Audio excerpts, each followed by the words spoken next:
ഓം ശ്രീ ഗുരുഭ്യോ നമ. ദേവസ്വം ബോർഡിൽ ഉന്നത ഉദ്യോഗസ്ഥനായിരുന്ന അമ്മയുടെ ഒരു ഭക്തൻ ഇപ്പോൾ അമ്മയുടെ അരിയിലാണ് മിക്കവാറും. കഴിയുമ്പോഴൊക്കെ ലളിതാ സഹസ്രനാമം ചൊല്ലും. അത് അദ്ദേഹത്തിൻ്റെ ഒരു സാധനയായിരുന്നു, ചിട്ടയായ സാധന. ഒരിക്കൽ ജപിച്ചുകൊണ്ടിരിക്കെ ഉള്ളിൽ നിന്ന് അദ്ദേഹത്തിന് അമ്മ പറയുന്നത് പോലെ തോന്നി, വിശ്വമനസ് എന്തെന്ന് എന്നോട് ചോദിക്കുമോനെ. പെട്ടെന്ന് അദ്ദേഹം ഇങ്ങനെ ചിന്തിച്ചു, എന്താ തനിക്കിങ്ങനെ തോന്നാൻ കാരണം? ഇത് അമ്മ പറഞ്ഞു തന്നെയോ അതോ തൻ്റെ ഭാവനാശക്തിയോ അതോ തോന്നലോ? ഏതായാലും കുറേ ദിവസം അങ്ങനെ കഴിഞ്ഞു. ഏതായാലും ഒരിക്കൽ ദർശനത്തിന് പോയപ്പോൾ അദ്ദേഹം അമ്മയോട് ചോദിച്ചു, എന്താ അമ്മേ വിശ്വമനസ് എന്നാൽ?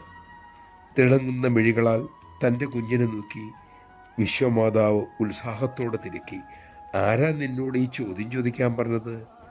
അമ്മ അമ്മ അമ്മ, അദ്ദേഹം വിസ്മയത്തോടെ പറഞ്ഞുപോയി. നമഃശിവായ.